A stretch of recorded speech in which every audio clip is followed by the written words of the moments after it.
Kita mulai nggih. Assalamualaikum warahmatullahi wabarakatuh. Bismillahirrahmanirrahim. Alhamdulillahi rabbil alamin.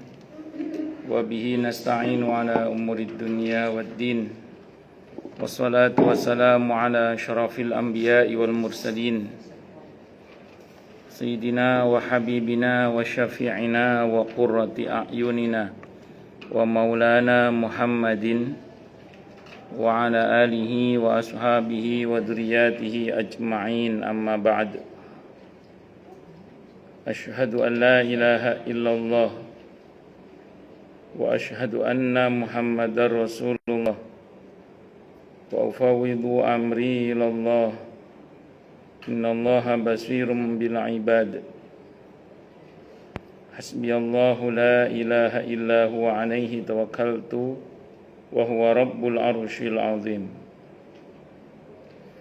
Qala Allah ta'ala fi kitabihil karim hikayatan an nabiyillahi Musa alaihi salam. Rabbi syrah li sadri wa yassir li amri wahlul 'uqdatam min lisani yafqahu qawli. Para asatidzah, para ibu-ibu sekalian, hafizani wa hafizakunallah, bil khusus segenap pengurus majelis ta'lim ibu-ibu Masjid Babu Taubah, yang semoga pengurusnya dan jamaahnya selalu dalam naungan rahmat, barokah, perlindungan serta bimbingan Allah Subhanahu wa ta'ala. Amin, Allahumma amin, insyaallah. Dan tentu saya doakan semoga kemuliaan ibu-ibu sekalian selalu dijaga dan ditingkatkan terus oleh Allah Subhanahu wa ta'ala sebagai seorang muslimah, sebagai seorang istri, sebagai seorang ibu, dunia hingga syurga. Amin, Allahumma amin, insyaallah. Allahumma inna nas'aluka ilman nafi'ah wa rizqan thayyibah wa amalan mutaqabbalah wa fatahallahu lana futuhal arifin. Allahumma inna na'udzubika min ilmin la yanfa' wa amalin la yurfa' wa qalbin la yakhsha' wa du'a ila yusma. Allahumma ati anfusana taqwaha wa zakkiha anta khairu man zakkaha anta waliyuha wa maulaha. Amin, Allahumma amin, insyaallah. Masih melanjutkan kajian kita tentang kitab Ar-Ruh karya Ibnul Qayyim Al-Jauziyah rahimahullah rahmatan wasi'ah wa rahimallahu ulama al-muslimin. Qala al-muallif rahimahullahu ta'ala wa nafa'ana bihi wa bi'ulumihi fid dharain, amin. Bismillahirrahmanirrahim. Ada pula yang berpendapat firman Allah yang artinya dan bahwa seorang manusia tidak memperoleh selain apa yang telah diusahakan. An-Najm ayat 39. Wa allaisa lil insani illa ma sa'a. Merupakan pengabaran tentang syariat sebelum kita. Ini halaman 222 nggih. Tidak ada yang mengatakan itu ayat mengabarkan tentang keadaan orang sebelum kita. Ini juga merupakan pendapat yang amat lemah, bahkan lebih lemah dari sebelumnya, atau taruhlah sejenis, kata Ibnu Qayyim. Sebab Allah mengabarkan yang demikian itu sebagai suatu ketetapan yang bisa dijadikan hujjah dan bukan pengabaran yang menggugurkan. Karena itu Allah Ta'ala berfirman yang artinya ataukah belum diberitakan kepadanya apa yang ada dalam lembaran-lembaran Musa. An-Najm ayat 37. Sekiranya hal itu dianggap sesuatu yang batil menurut syariat ini, tentunya Allah tidak mengabarkannya dengan nada penetapan yang kemudian bisa dijadikan hujjah. Ada pula golongan yang berkata huruf lam dalam ayat ini lil insani wa allaisal insani illa ma sa'a itu berarti ala atas. Artinya tidak ada yang ditimpakan atas manusia melainkan apa yang diusahakannya. Pendapat ini jauh lebih batil lagi kalau kata Ibnu Qayyim dari dua pendapat sebelumnya. Karena dilakukan pembalikan topik perkataan hingga maknanya pun terbalik dari semestinya. Ada pula golongan yang berkata di dalam pernyataan ini ada ungkapan yang terhapus yang menjadi kelanjutan yaitu atau yang diusahakan bagi dirinya. Pendapat ini tak jauh berbeda dengan pendapat-pendapat sebelumnya yang membuat pengakuan terhadap Allah dan kitabnya tanpa didasari pengetahuan.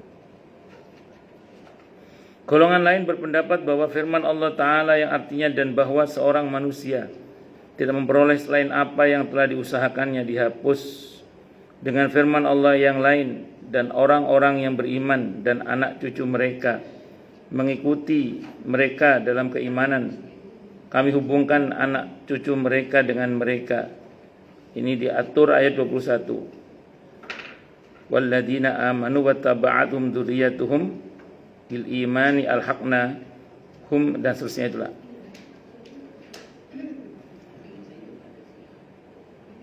Pendapat ini dinukil dari Ibnu Abbas radhiyallahu anhuma. Tapi pendapat ini lemah sekali yang tak bisa dijadikan pegangan untuk menghukumi ayat. Meskipun itu berasal dari perkataan Ibnu Abbas radhiyallahu anhuma atau siapapun. Ini kritiknya Ibnu Qayyim masih ya. Nanti saya bahas insyaallah. Bahwa ayat pertama terhapus oleh ayat kedua. Tidak ada halangan dan kesulitan untuk mengompromikan dua ayat ini. Karena anak cucu mengikuti bapak-bapak mereka di akhirat sebagaimana yang mereka lakukan di dunia. Hal ini terjadi karena kemuliaan bapak-bapak mereka dan pahala yang mereka peroleh karena usaha mereka. Tentang anak cucu yang bertemu dengan mereka dalam satu derajat tanpa ada usaha yang mereka lakukan, maka hal ini tidak akan terjadi kepada mereka. Allah menetapkan kepada bapak-bapak mereka mereka dapat bertemu dengan anak-anak cucunya ialah ketika berada di surga. Ini merupakan kelebihan yang didapatkan bapak-bapak itu atas anak cucunya, sebagaimana kelebihan mereka atas bidadari dan para pelayan yang melayani mereka di surga tanpa harus beramal. Para pelayan dan bidadari inilah yang masuk surga tanpa kebaikan dan amal yang dilakukannya. Firman Allah bahwa seseorang yang berdosa tidak memikul dosa orang lain. Alla taziru waziratu wizra ukhra. An-Najm ayat 38-nya itu merupakan dua ayat yang jelas makna dan hukumnya yang menggambarkan keadilan, hikmah dan kesempurnaan Allah. Akal dan fitrah ikut memberikan kesaksian atas hal ini. Ayat pertama menggambarkan bahwa Allah tidak menghukum karena dosa yang dilakukan orang lain. Ayat kedua menggambarkan bahwa tidak ada yang mendapatkan keberuntungan kecuali dengan amal dan usahanya. Ayat yang pertama memberi perlindungan kepada hamba dan hukuman karena kesalahan yang lain, seperti yang biasa dilakukan para raja di dunia. Dan ayat kedua memotong ketamakannya agar diselamatkan karena amal bapak-bapaknya atau guru-gurunya, seperti anggapan sebagian orang yang tamak dan pendusta.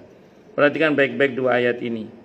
Yang demikian ini tak berbeda jauh dengan dua penggal firman Allah Ta'ala yang artinya barang siapa berbuat sesuatu dengan hidayah Allah, maka sungguhnya dia berbuat itu untuk keselamatan dirinya sendiri.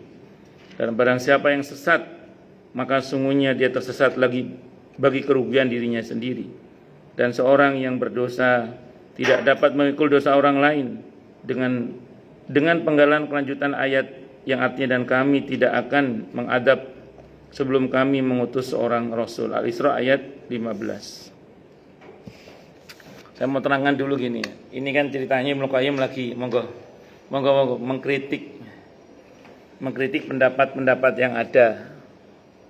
Saya mau tunjukkan rumus dasar dulu ya, ini biar jenengan boten bingung ya. Jadi di dalam memahami perbedaan pendapat di antara para ulama itu ada satu kaidah, al-ijtihadu la yunqaddu bil ijtihad. Ijtihad seorang ulama itu tidak bisa dibatalkan oleh ijtihad ulama sesudahnya. Itu antar ulama, apalagi antar ustadz. Jadi pendapat seorang ustadz tidak bisa dibatalkan oleh pendapat ustadz yang lainnya. Ini pendapat ya. Kalau kita bicara ijtihad, al-ijtihadu la yunqaddu bil ijtihad. Jadi kalau jenengan pagi ini ngaji sama saya, setelah ini ngaji sama Ustadz Muhajirin, kemarin sama Ustadz Oman misalnya. Di antara 3 orang ini misalnya kok terjadi perbedaan pendapat pada satu masalah yang sama, maka antar ustadz itu pendapatnya tidak saling menghapus. Masing-masing berdiri sesuai dengan hujahnya masing-masing. Selagi itu bersumber dari ahlinya ya, maka itu masih bisa diikuti. Karena prinsip kita yang orang awam ini adalah An-Nahl ayat 43 itu, fas'alu ahla dzikri in kuntum la ta'lamun. Bertanya kalian kepada ahlinya kalau kalian tidak tahu. Makanya ini sering saya contohkan, mazhab Hanafi itu tetap eksis walaupun setelahnya ada mazhab Maliki. Mazhab Maliki itu tetap eksis walaupun setelahnya ada mazhab Syafi'i. Mazhab Syafi'i itu masih eksis walaupun di dalamnya ada mazhab Hambali. 4 mazhab masih eksis walaupun ada mazhab Dhahiri, mazhab text oriented. Jadi masing-masing pendapat ulama itu tidak saling menghapus. Itu rumus dasar dulu. Ini biar jangan betul bingung ya, betul bingung. Jadi kemarin yang saya sampaikan merujuk pada pendapat Imam Al-Qurtubi, termasuk Nasih Mansuh Ibnu Abbas yang tadi dikritik oleh Imam Ibnu Qayyim Al-Jauziyah rahimahullah, itu tidak menjadi batal hanya gara-gara kata Ibnu Qayyim ini lemah sekali. Karena memang begitulah perbedaan pendapat itu Allah takdirkan. Jadi itulah kenapa terus kemudian ada kaidah tadi itu. Karena kalau mau kita perdebatkan itu sampai kiamat kurang 2 hari nggak akan selesai. Monggo dipelajari mawon, dipilih mawon. Yang penting kita ngikut ahlinya. Itu satu dulu. Nah kemudian yang kedua, berkaitan dengan masalah-masalah ini, seringkali kadang orang salahnya itu gini loh. Misalnya ada satu pendapat dikritik. Itu seringkali orang menganggap yang mengkritik itu selalu lebih baik daripada yang dikritik. Nah, itu kesalahan itu. Di dalam ilmu, kalau dalam mekanisme ilmu Islami itu tidak ada istilah senioritas. Jadi yang junior boleh ngeritik yang senior. Dan itu tidak selalu berarti yang ngeritik itu lebih baik daripada yang dikritik. Di dalam sistem keilmuan itu tidak ada sistem junioritas, itu tidak ada. Apa senioritas itu tidak ada. Yang ada adalah juniornya boleh ngeritik seniornya. Itu dalam masalah ilmu. Maka ketika kemudian ada orang yang mengkritik, kayak tadi mulai mengkritik pendapat Ibnu Abbas, mengkritik bla bla, itu jangan pernah kita beranggapan bahwa yang mengkritik itu selalu lebih baik daripada yang dikritik. Contoh misalnya, ini contoh aja misalnya. Ada beberapa ulama yang mengkritik Imam Bukhari, Imam Muslim misalnya. Taruhlah namanya Syekh Albani rahimahullah misalnya. Pertanyaannya, dari segi ilmu hadis, apakah beliau lebih mumpuni daripada Imam Bukhari? Tidak. Apakah beliau lebih mumpuni daripada Imam Muslim? Tidak. Tapi itu hak beliau sebagai seorang yang menekuni bidang hadis, melakukan kritik itu silakan, tidak ada masalah. Jadi dengan mau sepakat yang mana silakan, cuman jangan terus beranggapan bahwa seolah-olah yang dikritik terus batal. Terus yang menang yang mengkritik. Itu kesalahan kita hari ini itu begitu. Saya pernah ada jamaah itu datang menemui saya. Dia bilang sama saya gini. Saat itu dia bicara soal niqab, itu soal apa itu cadar bagi perempuan sebelum pandemi sebelum pandemi. Kalau pasca pandemi terserah lah. Nah, dia mengatakan kecenderungannya beliau mengatakan wajib. Ditunjukkan bukunya ke saya. Saya bilang ini, ya Bu betul, ini pendapat ini betul, hujah-hujahnya betul, nggak ada yang salah. Cuman ini salah satu pendapat, bukan satu-satunya pendapat, saya bilang. Beliau cenderung mewajibkan kan, terus tapi ini kuat dasarnya Ustadz. Karena beliau agak maksa ke saya bahwa hujahnya kuat, saya terus bilang gini. Saya punya tulisan di rumah itu yang membantah buku ini. Hujahnya tidak kalah kuatnya, saya bilang gitu. Jadi saya punya, alhamdulillah saya ada tulisan yang membantah tentang wajibnya itu. Nah, terus kemudian saya bilang hujahnya tidak kalah kuatnya, saya bilang. Terus beliau diam. Jadi saya terus bilang, enggak apa-apa, Ibu pegang pendapat ini, enggak apa-apa. Ini salah satu pendapat, silahkan. Tapi jangan memaksakan orang untuk sama dengan panjenengan karena yang lain juga punya hujah, punya argumentasi. Nah, ini penting saya sampaikan supaya kita mudah berlapang dada dalam hal ini. Jadi tidak sempit dada tapi berlapang dada. Oh, lanjut. Nah, ini nanti kita baca saja ini. Jadi dari sekian kritik Ibnu Qayyim ini tidak lantas kemudian membatalkan pendapat-pendapat yang sebelumnya. Ada sebagian orang yang berkata begini mungkin. Bagaimana kalau terbukti bahwa pendapat yang sebelumnya itu betul-betul keliru misalnya gitu. Maka kita jawab betul-betul keliru itu menurut yang mengatakan keliru. Tapi tidak keliru bagi yang mengatakan ada argumentasi hukumnya atau dasarnya misalnya. Sambil contoh sederhana ini ya misalnya. Ibnu Hazm itu mengkritik ada beberapa pendapat Sayyidina Umar yang menurut beliau itu salah menurut beliau. Tapi ingat ya catatan pentingnya, Sayyidina Umar walaupun salah tetap pahalanya 1. Misalnya salah. Kalau benar 2. Itu ijtihad hadisnya Bukhari. Pertama kata Ibnu Hazm antara lain ketika ada seseorang datang kepada Sayyidina Umar. Dan dia berkata, ya Amirul Mukminin, saya junub. Waktu asar mau habis, saya belum sholat asar, air nggak ada. Sementara apa yang harus saya lakukan? Kalau kata beliau, ya udah nggak usah sholat. Kata Sayyidina Umar gitu, ya udah nggak usah sholat. Kata Ibnu Hazm, Sayyidina Umar sedang lupa tentang ayat tentang tayamum. Dalam hal ini saya pribadi condong pada Ibnu Hazm. Saya sepakat Sayyidina Umar sedang salah. Tapi jangan salah loh ya. Apa yang dikatakan Sayyidina Umar itu ada yang megang itu di antara para ulama itu. Dengan argumentasinya yang macam-macam. Tidak lantas hilang begitu saja itu. Itu contoh itu. Nah, nanti kita akan temuilah pada banyak hal itu yang tampaknya benar-benar salah. Dan kita mungkin sepakat dengan yang menyalahkan, akan tetapi terus pendapat itu masih dipegang. Contoh yang lain misalnya. Ibnu Abbas itu ditanya, Ibnu Abbas. Ini yang ngomong Ibnu Katsir. Kalau ada orang hamil, suaminya meninggal dunia, ikut iddah 4 bulan 10 hari, atau ikut iddah melahirkan? Kalau kata Ibnu Abbas, ikut mana yang lebih lama, kata Ibnu Abbas. Ikut mana yang lebih lama, kata Ibnu Abbas.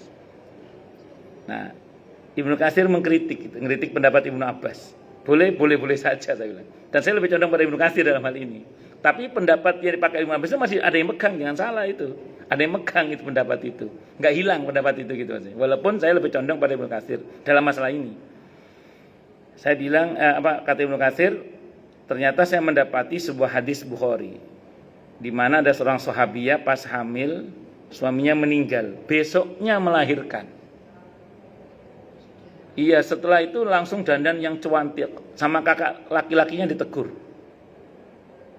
Dek, kamu itu kan masih masa iddah, suamimu baru kemarin meninggal. Kok udah dandan yang cantik kamu? Loh, kan aku sudah melahirkan. Ini mafhum riwayat ya. Ya tapi kan 4 bulan 10 hari harusnya masa iddah kamu. Loh, tapi aku udah melahirkan kok. Enggak bisa, debat lah. Udah gini aja kita menghadap ke Rasulullah Muhammad sallallahu alaihi wasallam. Kata Nabi, "Aukamakal, betul saudarimu." Betul saudarimu itu.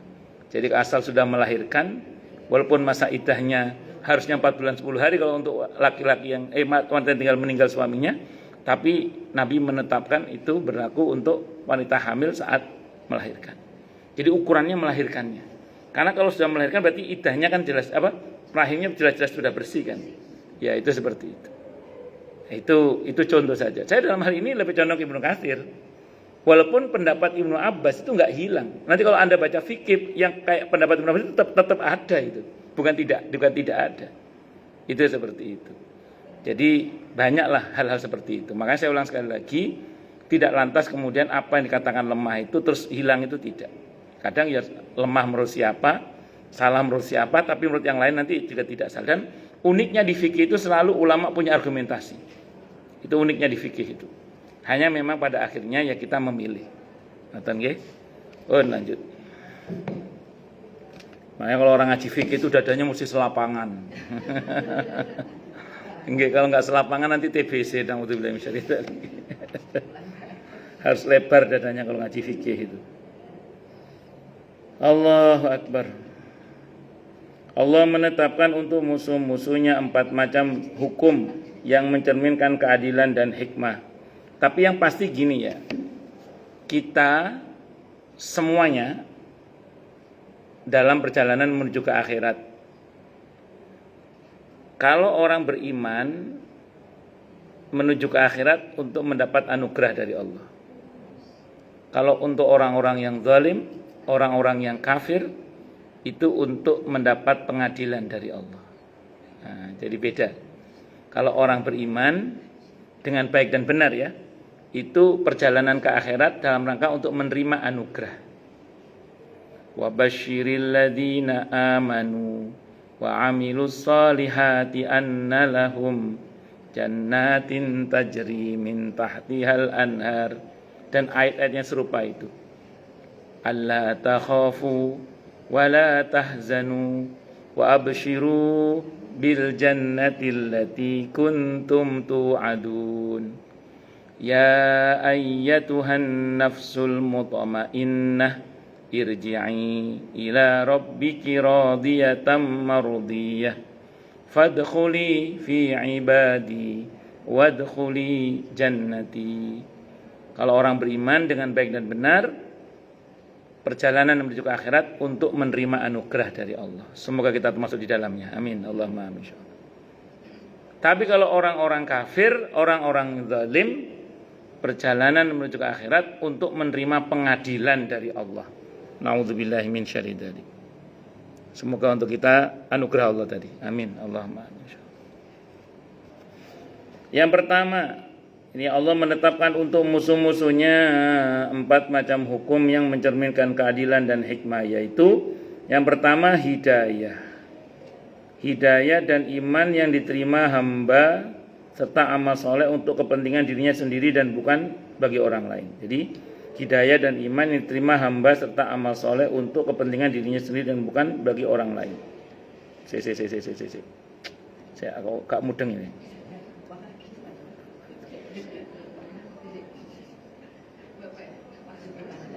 Oh,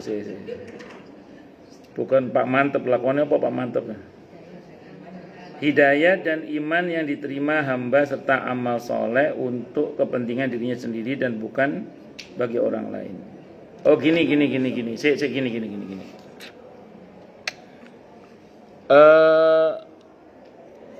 Ini walaupun dia posisi sebagai orang yang durhaka, tapi dia tetap mendapatkan kebaikan Allah gitu loh maksudnya itu.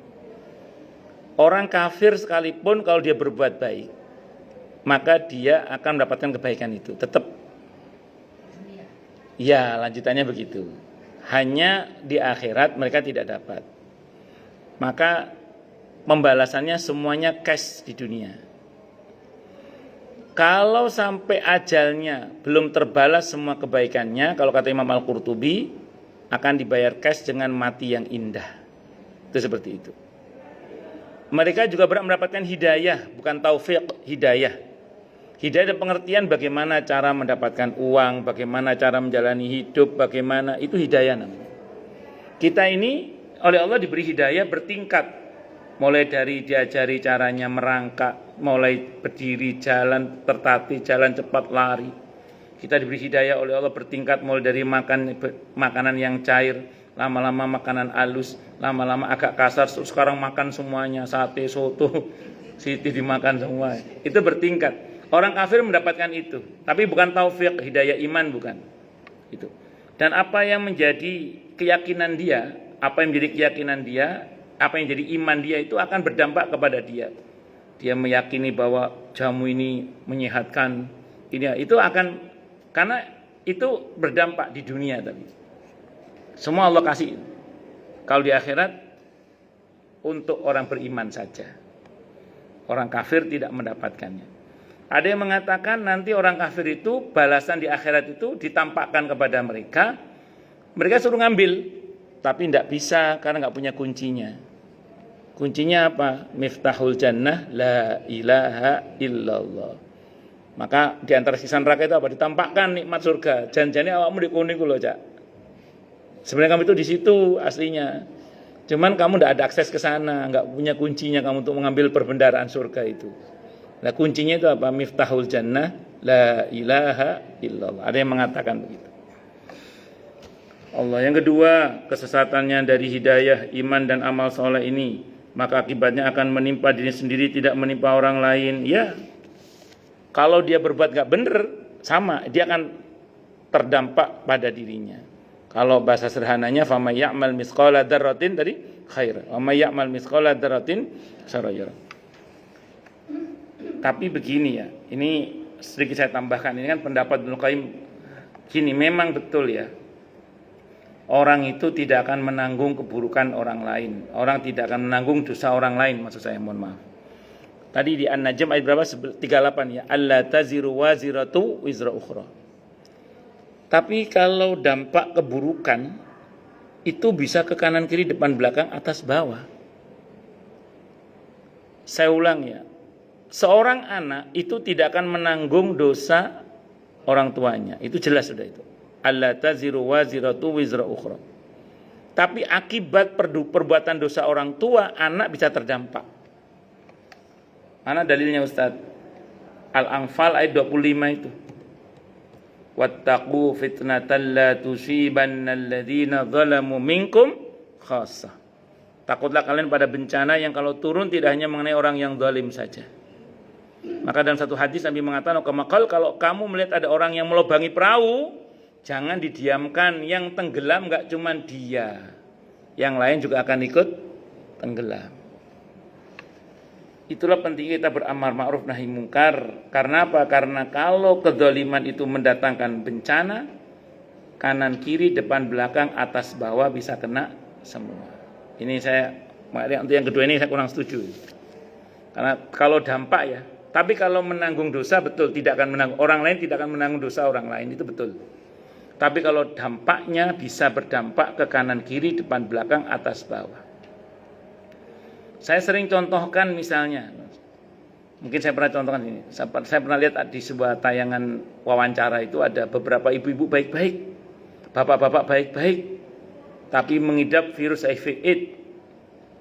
Ternyata suaminya melakukan perbuatan zina. Di antara pelacur yang dia zinai ternyata mengidap virus HIV/AIDS. Terus dia pulang senggama dengan istrinya. Kena nggak istrinya?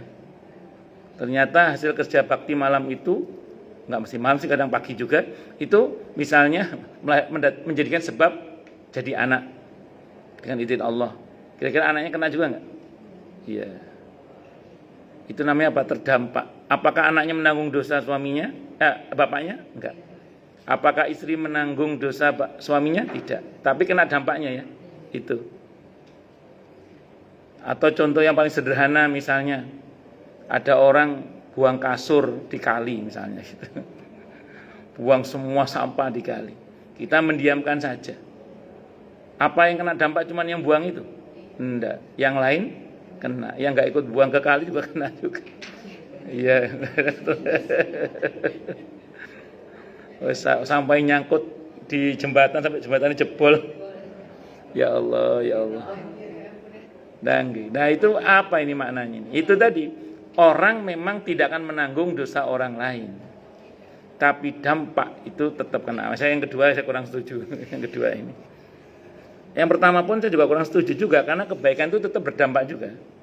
Tapi pahalanya mungkin masing-masing ya. Tapi dampak dari kebaikan tetap orang mendapatkannya. Sambil contoh misalnya, ada orang dermawan. Yang merasakan kedermawannya apakah cuman orang ya sekitarnya pun merasakan kebaikannya ya. Karena orang beriman itu digambarkan dalam Al-Quran seperti pohon yang akarnya kokoh menghujam, dahannya rindang sehingga kemudian meneduhkan sekitarnya, terus kemudian buahnya bisa dinikmati oleh orang sekitar sepanjang masa. Itu orang beriman. Jadi yang pertama saya juga kurang setuju juga itu. Bahkan orang kafir pun kalau dia baik, itu sekitarnya juga merasakan. Ini korban ini, beberapa orang kafir kan ngikut nimbrung. Yang nggak korban namanya, wong dia cuman pengen nimbrung. Sekitarnya merasakan nggak? Yang ngerasa no iso nyate kan.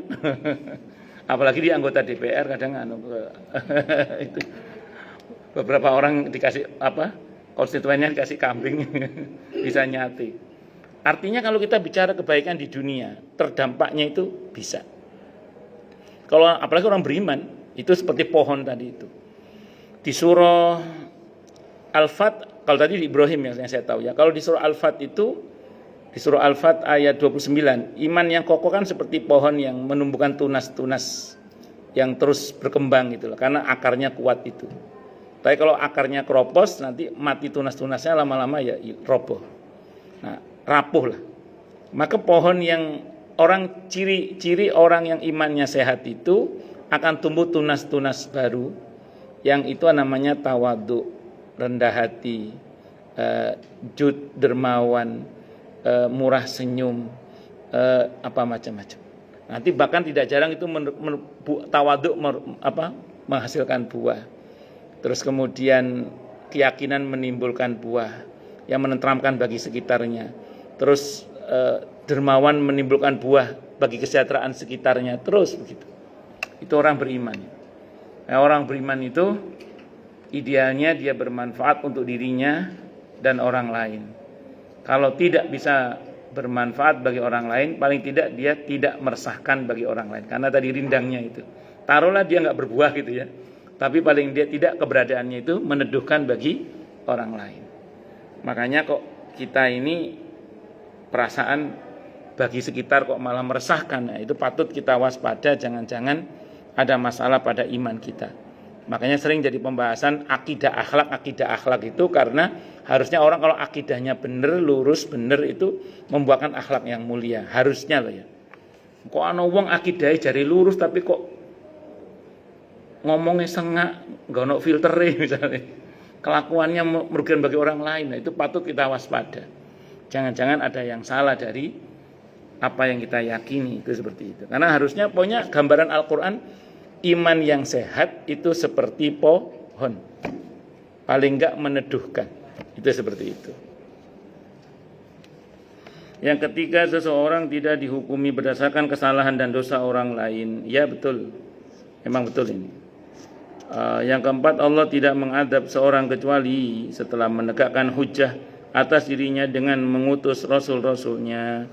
Sering orang itu berkata begini misalnya, oh di mana letak keadilan Tuhan, di mana letak keadilan Tuhan. Saya mau terangkan dulu gini ya. Disebut adil itu setelah pengadilan atau sebelum pengadilan? Disebut adil itu setelah pengadilan atau sebelum pengadilan? Nah, nanti kalau pengen tahu maha adilnya Allah setelah pengadilan nanti. Jadi Allah itu maha adil. Kalau betul-betul pengen tahu maha adilnya Allah setelah yaumil hisab.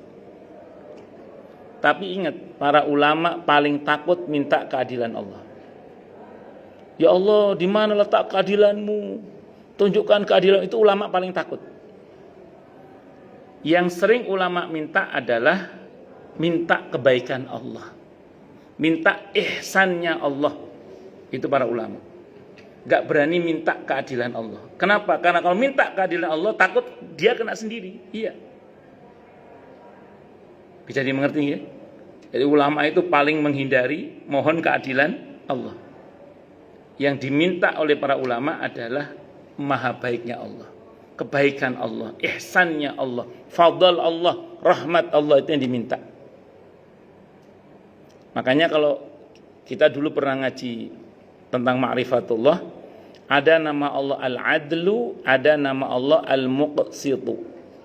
Itu beda. Sama-sama maha adil, tapi kalau Al-Adlu, adil, tegak, pokoknya keadilan ditegakkan, ada yang dimenangkan, ada yang dikalahkan. Itu namanya adil Al-Adlu. Monggo Bu Ida, monggo Bu Yunisara, monggo. Monggo. Nah, itu adil Al-Adlu. Beda dengan Al-Qistu yang membentuk kata muqsit, itu adil yang win-win solution.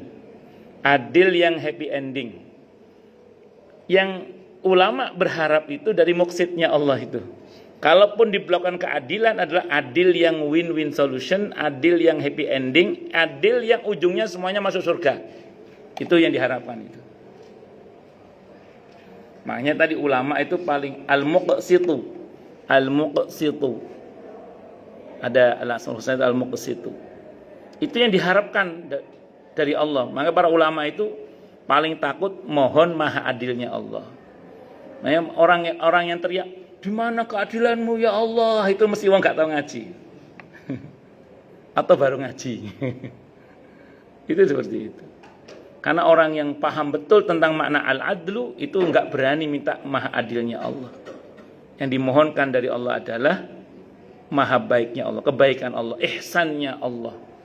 Kalaupun mohon keadilan Allah, tapi dengan nama al-muqsitnya Allah. Dengan al-muqsitnya Allah, yaitu adil yang win-win solution, adil yang happy ending, adil yang Allah selesaikan dengan indah semuanya. Semuanya masuk surga. Itu seperti itu. Itu yang diharapkan. Pun bisa dimengerti ya. Makanya begini. Ini kalimat ini sering saya dengar dan ini tidak salah sebenarnya, itu hak masing-masing orang ya. Ketika ada seseorang yang dizalimi, dalam Islam punya dua hak ya. Hak pertama hak membalas, hak yang kedua hak memaafkan. Yang membalas ada yang mengatakan begini, saya nggak bahas yang kosong-kosong ya, jenis pun apal contohnya kan. Tapi kalau yang ini misalkan ada beberapa orang yang berkata, saya nggak terima, nanti kita ketemu di pengadilan akhirat. Boleh begitu? Boleh, tidak apa-apa, itu hak. Monggo. Nanti kita ketemu di pengadilan akhirat. Boleh, tidak apa-apa, silahkan saja. Tapi saya sering ingatkan begini. Kalau kita berkata begitu, terus dibawa betul ke pengadilan akhirat, yang saya takutkan adalah ternyata di mahkamah Allah itu yang zalim kita, yang salah kita. Karena kadang kita itu kan kegeeran, merasa terzalim, padahal kita itu zalim. Ini yang sering saya contohkan dalam kejadian yang saya alami sendiri ya. Ya saya sering sampaikan, jadi ustadz itu kan kayak keranjang sampah, jadi sering diundang orang terkait dengan masalah apa, termasuk masalah rumah tangga. Berapa kali saya itu didatangkan ke rumah seseorang karena ada konflik suami istri, kadang suami istri, ipar, mertua, macam-macam lah itu. Begitu saya didatangkan, saya timbang pakai hak dan kewajiban. Iya, saya timbang pakai hak dan kewajiban. Begitu saya timbang pakai hak dan kewajiban, itu tidak jarang yang ngundang saya yang salah itu. Pernah di Bekasi Timur ibu-ibu itu, saya bilang, "Bu, setelah saya timbang pakai hak dan kewajiban, konflik antara dia suami dan mertuanya, atau ibunya si istri, mertuanya si suami berarti ya, dan iparnya. Saya timbang pakai hak dan kewajiban di dalam fikih." Terus saya bilang sama si istrinya itu, yang ibunya yang undang saya bilang, "Bu, saya mohon maaf, mungkin ibu salah orang ngundang saya bilang. Setelah saya timbang, ternyata ibu yang salah, suaminya malah bener." Ya itu tadi kan kadang kita merasa terdolimi. Kita merasa ternyata yang dolim iya. Itu baru timbangan fikih, belum timbangan Allah yang maha jeli. Pernah ada bapak-bapak di Rawamangun ngundang saya juga. Kan yang ini biar pas ya, karena kan ibu-ibunya bapak-bapak. Mengadukan tentang istrinya. Saya bilang, Pak, tidak imbang ini Pak kalau nggak datang semua. Datanglah istri, keluarga istri, beliau juga datang. Saya timbang pakai hak dan kewajiban antara suami istri itu. Saya timbang. Saya bilang, Pak, saya mohon maaf, mungkin Bapak salah orang ngundang saya. Bapak yang salah, saya bilang. Dalam hal ini Bapak yang salah. Setelah itu saya timbang pakai hak dan kewajiban. Itu baru timbangan manusia dalam kadar ilmu yang terbatas. Itu saja kadang yang salah malah yang merasa terdolimi. Lalu bagaimana dengan di mahkamah Allah nanti? Maka kalau sanggup mengambil hak yang kedua, itu lebih baik sebenarnya. Apa hak yang kedua itu? Saya maafkan. Kalau kita memaafkan, kita dapat satu pemaafan dari Allah. An-Nur ayat 22 itu ya. Wal ya'fu wal yasfahu ala tuhibbuna ayyaghfirallahu lakum. Ia memaafkan dan berlapang dada, tidak sukakah kalian diampuni oleh Allah dengan memaafkan itu. Yang kedua, kita surplus nanti, surplus. Dan itu kan yang Nabi lakukan ketika di Mekah selama 13 tahun lebih beliau dizalimi, itu tidak membalas sama sekali. Ingat ya, Nabi itu 13 tahun di Mekah, sabarnya itu minus pembalasan sama sekali. Nanti baru di Madinah Nabi itu sabarnya melawan. Tapi itu pun berkaitan dengan keumatan. Kalau pribadi tetap Nabi tidak melawan, yang pribadi. Semua masalah pribadi Nabi tidak ada membalas. Itu kata para ulama itu. Tapi kalau untuk masalah umat, kalau di Madinah Nabi melawan sudah. Tapi kalau di Mekah itu betul-betul tanpa ada perlawanan. Dan kita tahu Nabi surplus. Surplus itu maksudnya apa? Naik kelas. Yang tadinya musuhnya bangsanya Abu Jahal, Abu Lahab, Abu Qasas dan macam-macam itu, begitu beliau lulus dari sabar yang luar biasa itu, musuhnya naik level. Raja Persia, Raja Romawi, dua imperium besar itu musuhnya kemudian. Jadi kalau jenengan digosipin pembantu rumah tangga sebelah, terus marah, itu turun level. Turun level itu. Digosipin sama ipar, marah misalnya. Enggak naik-naik level nanti itu. Wis babanos. Pancen apalagi tetangga, pancen ada film baru judulnya Cocote Tonggo itu. Nah itu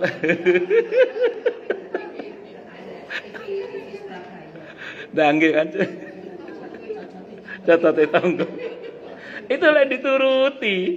Kalau itu saya belum pernah nonton filmnya, cuma saya baca aja di media itu ada judul Cocote Tonggo. Itu kalau dituruti, kita nggak naik level. Nanti musuh kita yo ikut tok.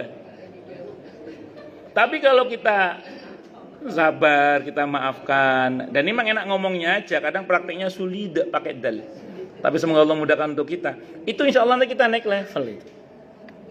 Itu seperti itu. Dan perihal kejahatan dia bagaimana? Ada Allah kok, tenang aja. Syukur-syukur kita kasih bonus dia, kita doakan dapat hidayah. Kita doakan semoga Allah hentikan kezalimannya gitu. Oh, itu saya ulang memang ini enak ngomongnya. Enggak Ustaz, saya enggak terima, kesel aku Ustaz. Kowe tak balas monggo silahkan. Itu hak jenengan. Cuman kalau di dunia balesnya harus pas. Saya sering contoh kalau kita lebih balesnya, kita yang dosa, kena hisab.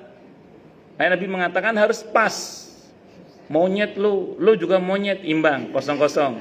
Saya sering contohkan ini. Tapi kalau jawabnya kelebihan, lo mbahnya monyet, itu ada kata mbahnya itu. Nah, itu kena hisab nanti itu. Allahu Akbar. Ya. Tapi kalau masalah umat, Nabi pasang badan untuk melindungi umatnya. Itu beda bab kalau itu. Kalau masalah pribadi Nabi tidak pernah membalas. Allahu Akbar.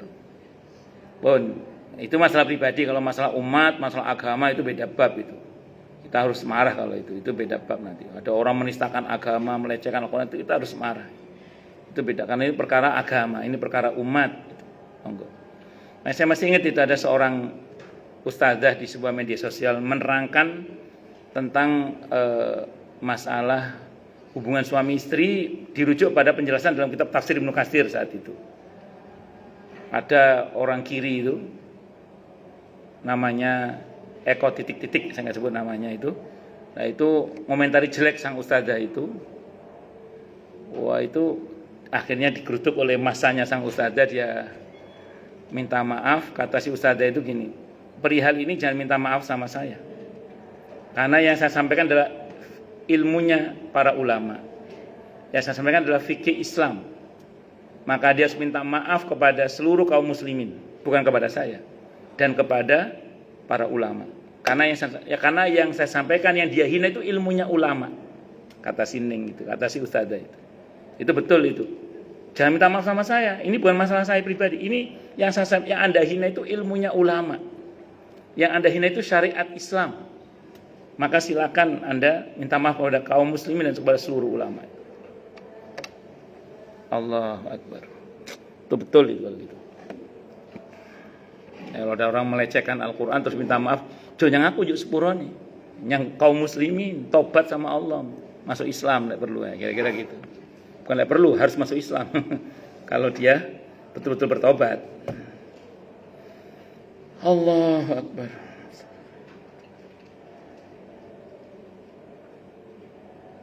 Perhatikan 4 hukum ini yang menggambarkan hikmah, keadilan dan karunia Allah yang sekaligus dapat menjadi bantahan bagi orang-orang yang tertipu, tamak dan pendusta serta mereka yang tidak mengetahui asma dan sifat-sifatnya.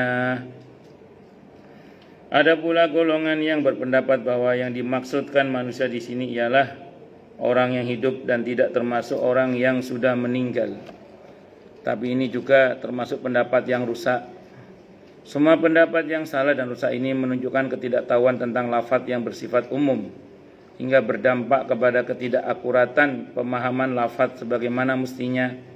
Akibat lebih lanjut dari pemahaman yang buruk ini, maka orangnya meyakini suatu pendapat, lalu ketika ada pendapat lain yang bertentangan dengan pendapatnya, dia berusaha mati-matian untuk menolak pendapat lain dengan berbagai macam cara.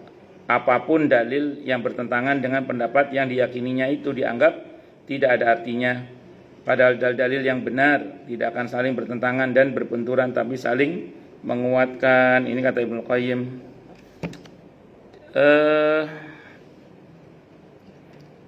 Sampai dengan tahun 2005 seingat saya itu termasuk yang, ini saya cerita supaya buat pelajaran. Saya termasuk yang dulu itu ahli debat saya. Sampai tahun 2005 pokoknya. Antar afiliasi dengan hampir semua afiliasi saya pernah debat. Selama saya debat itu, sependek yang saya ketahui, sependek yang saya rasakan, saya nggak pernah kalah. Ada 2 kemungkinan, karena argumentasi saya yang kuat atau wong wis payang ladeni aku. Yes, otot-ototan, namanya debat ya, namanya debat ya. Enggak, saya mau terangkan, tapi debat saya argumentatif, bukan debat yang miro itu, yang bukan debat beneran saya itu, debat beneran. Tapi ada kejadian begini. Ini mudah-mudahan ini hikmahnya buat pelajaran, maksud saya, buat pelajaran. Jadi debat saya bukan yang miro ya, bukan debat kusyur, ayar-ayaran, enggak. Saya argumentatif saya. Cuman gini, ada yang saya rasakan. Nah, saya kalau sekarang ada orang debat itu, sebenarnya dalam hati kudu tamplok ae wong iki. Karena itu makanan saya dulu. Saya sekarang wis guys. Jadi gini saya itu. Lama-lama gini, ini tahun 2005 saya merenung ini kilas apa? Kilas balik saya itu merenung gitu. Saya ini debat dengan hampir semua afiliasi pernah saya debat. Tapi kenapa kok, dan saya sering menang gitu maksud saya. Tapi kok hati saya nggak tenang, ada apa gitu. Saya merenung gitu. Karena harusnya kan gini, kalau yang saya pertahankan sebuah kebenaran, kan harusnya saya menang, tenang harusnya. Ini kok gak tenang saya itu. Iya, adanya kemerungsung terus. Saya tuh mikir tuh, ada apa dengan diri saya itu. Sering menang debat, tapi kok kemerungsung, gak tenang gitu. Ada apa? Saya merenung terus. Akhirnya Allah kasih petunjuk. Saya tersadar itu bahwa ya Allah, selama ini saya itu bukan mencari kebenaran ternyata. Iya. Tapi membela tokoh misalnya, tokoh tertentu misalnya, membela pemahaman tertentu, artinya saya memaksakan untuk membenar-benarkan apa yang kemudian tidak sepatutnya berlebihan saya melakukannya gitu. Nah di sini saya baru ngeh itu, astagfirullah, saya tobat dari semua itu, terus kemudian saya mencoba sejak itu hingga detik ini ya, mudah-mudahan istiqomah insyaallah. Berusaha ngomong kalau ada orang yang berbeda, itu yang saya kedepankan adalah memang kerinduan untuk mendapatkan yang benar. Jadi kerinduan untuk mendapatkan apa yang benar menurut Allah dan Rasulnya Muhammad SAW. Nah, tentu dengan pemahaman yang benar dari para ulama-ulama yang terpercaya. Makanya terus kemudian saya itu berusaha sejak itu, ya saya lebih suka mengedepankan bahasa-bahasa diskusi daripada bahasa caci maki. Di tengah-tengah, di belantara medsos yang penuh dengan perdebatan yang aneh-aneh itu, pokoknya kita berusaha untuk merindukan kebenaran itu saja, dan mencari dan berusaha mendapatkan kebenaran itu. Bagaimana memahami semua ini dengan baik dan benar menurut maunya Allah dan Rasulnya Muhammad sallallahu alaihi wasallam. Karena agama ini kan milik Allah. Ya, tentu harus dipahami menurut maunya Allah, menurut maunya Rasulullah Muhammad sallallahu alaihi wasallam. Nah, sejak itu terus kok dengan izin Allah kok lebih tenang gitu. Dan terus mengedepankan bahasa-bahasa diskusi, bukan bahasa caci maki. Ya walaupun sebagai orang Jawa Timur kadang ya biasalah orang Jawa Timur. Ya tapi paling enggak kan kita sudah berusaha untuk ya tadi itu merindukan kebenaran itu. Ngaten nggih, setelah menang-menangan otot-ototan yang malah capek. Golongan lain, ada golongan yang berpendapat wallahu alam bisawab. Monggo silakan yang mau tanya dulu. Kalau enggak ada saya teruskan. Tanya, protes, marah boleh. Monggo silakan. Kalau ada. Kalau enggak ada berarti jelas semua atau tidak jelas semua. Monggo silakan kalau ada.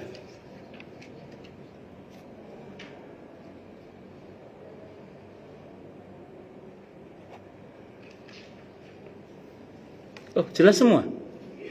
Atau tidak jelas semua? Kenapa, Bu? Yang 4 poin ini kok judulnya kok hukum yang mencerminkan keadilan. Itu yang saya bilang, saya tidak, kan beberapa tadi saya kritik tadi kan. Ya, cara baca buku itu ya begitu, memang kita tidak harus mengiyakan semua kata penulis, kita boleh tidak sependapat. Mas saya bilang tadi, pernyataan Ibnu Qayyim itu beberapa saya sepakat, tapi beberapa saya tidak sepakat karena ada beberapa hal yang ternyata tidak begitu yang saya pahami terutama gitu. Wallahu a'lam bishawab. Ngoten nggih Bu Mur nggih. Jadi jenengan betul setuju nggih mboten napa-napa, kula nggih betul setuju kok. Dan tidak setuju pada tulisan seorang ulama itu tidak lantas kemudian kita menjadi kafir, tidak. Cuman memang etikanya kalau tidak sepakat dengan satu pendapat ulama karena kita menggunakan pendapat ulama yang lain gitu aja. Atau kita lebih sepakat dengan dalil yang dipakai oleh ulama yang lain misalnya. Enggak ada masalah itu. Karena ulama tidak mutlak kebenarannya. Walaupun kita tetap harus merujuk pada ulama, jangan gara-gara statement ulama tidak mutlak kebenaran itu kita nggak mau pakai ulama, lebih salah lagi itu. Karena kita diperintah oleh Allah untuk bertanya kepada ahlinya kan, fas'alu ahla dzikri in kuntum la ta'lamun. Kenapa? Sama, sahabat itu juga tidak mutlak kebenarannya. Cuman para sahabat itu diperintah bahkan oleh Allah dan Rasulnya untuk kita mengikutinya. Nah, kata Umar bin Abdul Aziz, beliau berkomentar, saya bersyukur para sahabat itu berbeda. Makanya kita bisa leluasa dalam beragama. Itu kata Umar bin Abdul Aziz, saya bersyukur para sahabat itu berbeda. Kalau tidak, sedih kita itu. Untungnya para sahabat berbeda. Gara-gara perbedaan di antara para sahabat itu maka kita itu kata Umar bin Abdul Aziz begitu. Iya, betul. Itu seperti itu. Wallahu a'lam bishawab. Kemarin saya tanya ke masalah ini di luar konteks. Nggih, monggo. Masalah frozen egg apa Ustaz itu yang perempuan menyimpan sel telurnya di bank sperma. Bank sperma kenapa? Kemudian nanti pada waktu dia menikah itu khawatir pada waktu dia menikah itu masa Suburnya. sel itu udah nggak bagus. Jadi pada waktu dia masa subur, masa umurnya itu masih bagus menghasilkan sel telur itu dia simpan. Di Singapura tuh ada simpanan. Terus. Nanti pada waktu dia menikah umurnya sudah hampir 40 gitu, diambil kemudian seperti bayi tabung gitu. Hukumnya bagaimana Ustaz? Dibuahi ke istrinya yang asli. Saat Sama suaminya yang dia nikahi teman itu misalnya seperti Luna Maya itu kan seperti itu, Ustaz. Sel telur, si istri nyimpan sel telurnya. Sebelum nikah. Nanti dibuahinya setelah menikah. Sama suaminya Yang suaminya yang kan dia banyak sekarang kan fenomena banyak wanita yang menikahnya itu sudah tua ya, sudah dari 67 juga sama ya supaya jadi gitu ya. ya jadi dia ingin keturunan itu kualitas saya telurnya bagus. Kalau secara fikih sependek yang saya pahami kan sahnya itu kan setelah akad. Kalau itu dikeluarkan sebelum, iya tapi diambilnya sebelum akad. Dan kan ovumnya diambil sebelum akad untuk dibuahi setelah akad oleh sperma yang setelah akad itu kan. Nah masalahnya kan ovumnya itu dikeluarkan sebelum akad. Ya kalau sependek yang saya pahami kan bayi tabung itu satu-satunya yang boleh itu kan dari sel sperma suami yang sah, dari ovum istri yang sah, nanti dibuahinya dan diletakkan di rahim istri yang sah. Itu satu-satunya model bayi tabung yang boleh. Nah kalau ovumnya ini diambil dari sebelum akad, berarti menurut saya Bu, kalau belum akad berarti sudah halal atau belum? Belum. Iya tapi kan ovumnya diambil sebelum akad ya. Ya itulah problem fikihnya. Itu problem fikihnya. Sekarang gini, kan sebelum akad semua dirinya si Luna Maya itu kan haram bagi si suaminya kan. Begitu akad baru halal. Lah ini kan indung telur sudah diambil sebelum akad.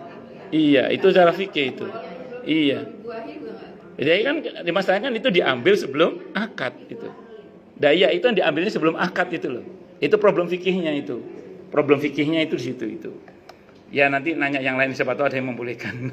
Kalau jawaban Maksudnya belum sampai sekarang belum ada statement dari ijtihad dari ulama. Kalau jawaban fikih saya sementara begitu.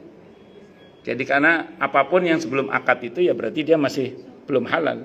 Nah ini sudah dikeluarkan sebelum akad. Nah, kecuali dia dikeluarkan setelah akad. Kalau sebelum akad, apalagi sekian puluh tahun yang lalu sebelum dia menikah kan, itu seperti itu. Wallahu a'lam bishawab. Itu harus menjadi PR karena itu sudah jadi fenomena banyak masalah. Sekarang banyak Oh nggih, silakan nanti dibahas oleh ahlinya lah. Jawaban saya sementara ngoten. Tapi saya tidak mengatakan itu mesti salah. Tapi sementara jawaban analisa fikih saya begitu, analisa fikih saya.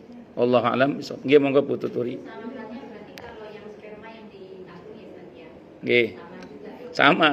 Kalau itu dikeluarkan sebelum akad otomatis Itu dia tidak ada masa kadaluarsanya kan. Artinya sperma yang laki-laki itu tetap yang masuk yang terbaik. Iya. tetap prima kan. Ya. Itu kan ada masa dulu dia umurnya gitu. Nggih. Laki-laki mau dulu juga. Iya, tapi dengan izin Allah Nabi Yahya itu lahir dari seorang istri yang sudah menopause. Nabi Siti Sarah, Nabi Ishak itu lahir dari istri yang sudah menopause. Iya. Jadi nggak usah khawatir lah. Ya sudah jadi konsekuensi kalau dia memang mau menikah di umur segitu ya. Konsekuensi. Nggih, monggo Bu.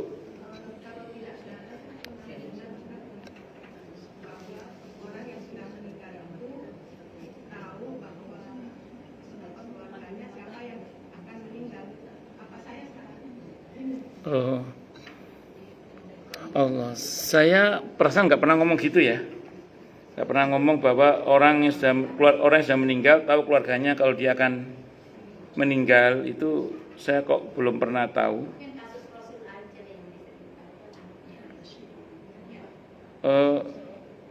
Saya kurang tahu kalau itu, saya kurang tahu. Kalau saya pernah ngomong gitu ya. Kalau pernah ngomong gitu mungkin saya salah mungkin. Karena kematian itu rahasia Allah.